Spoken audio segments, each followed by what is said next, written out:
Two people born into slavery in the same cruel state, who both clawed their way to freedom, then spent the rest of their lives arguing over how everyone else should get there. Harriet Tubman fought in the shadows. Frederick Douglass fought in the spotlight. Tonight, the conductor against the voice. I moved by night, Frederick. No crowd, no applause, just a river to cross and frightened souls to carry across it. You wrote about the road. I was the road. And a road no one can see frees no one but the few who stumble onto it. I put the whole horror into print, so a comfortable man in Boston could not sip his tea and pretend he didn't know. Tea in Boston never broke a shackle. I went back into Maryland 19 times, into the very mouth of it, while you were touring England on a lecturer's ticket. I toured to raise the money that bought my own body out of bondage and funded your kind of midnight work. Don't mistake the stage for softness, Harriet. I bled on paper so the doubters couldn't wave you away as a rumor. I never needed a page to prove me. I carried a pistol for the passenger who lost his nerve halfway. Turn back and you die, because a coward walking home in the dark can hang every one of us. Now that I will drink to. But a nation of 30 million does not turn on a pistol in a swamp.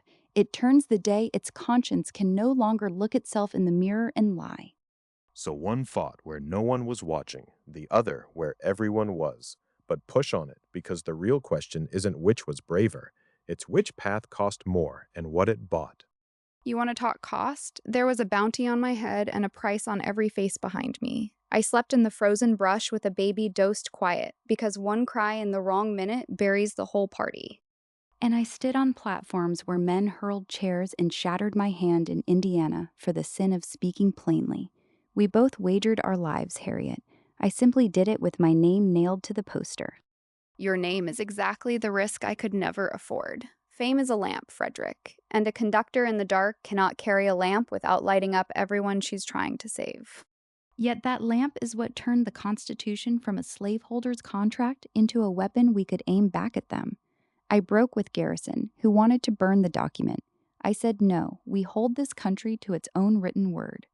Words on parchment didn't free the Combahee.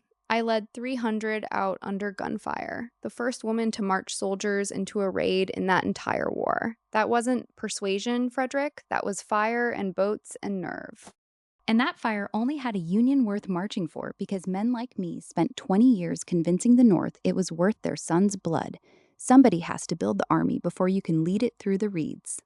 Here's where it sharpens, because when John Brown came knocking with a plan to spark the whole thing by force, these two answered him very differently. Brown came to me before Harper's Ferry, and I told him the truth to his face. That raid was a steel trap, and he would die in it and take good men with him. I chose the long war over the beautiful suicide. And Brown called me general. I'd have gone, because sometimes the trap is the only door still open. You calculate, Frederick. I move. The good Lord never once told me to wait for better odds. I calculated that a dead martyr writes a single stirring chapter, but a living voice writes the whole book and gets to fight another decade. Restraint isn't cowardice, sister. It's taking aim. Restraint is a luxury of the man who already got himself out. Some of us still had family standing in the field who couldn't wait for the North to finish having its feelings about us. That's fair, and it stings, and I'll carry it. But when the war finally came, whose sons filled those ranks? I recruited them, two of my own boys in the 54th. The spotlight, Harriet, is what raised the army you rode with. So which was it, the secret hand or the public voice? Caleb's going to suggest they spent their whole lives trapped in the wrong argument. Truth is, Frederick, you needed me to be real, and I needed you to make me matter. My railroad without your printing press is just a story people half believe around a fire. And my printing press without your railroad is just a man describing a blaze he never once walked into. The word and the deed were never rivals. They were two hands on the same axe. Took you long enough to say it out loud. I never argued freedom into being. I delivered it, one trembling body at a time, and let the arguing catch up on its own schedule.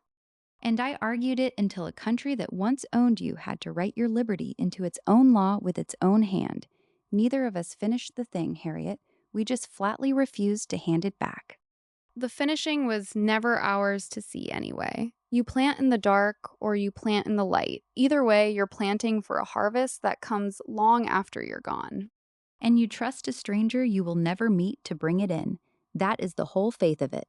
Not that you'll win it, but that someone, someday, reaps what you were brave enough to bury. Notice what actually happened here.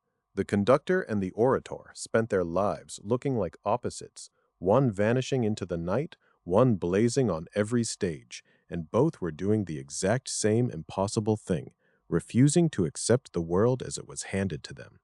So here's the question, and it's pointed straight at you. Real change always needs both, the quiet hand and the loud voice, the risk nobody sees and the argument everybody hears. When your moment comes, will you work in the shadow, stand in the spotlight, or find the nerve to be the axe that needs both hands? Think about it.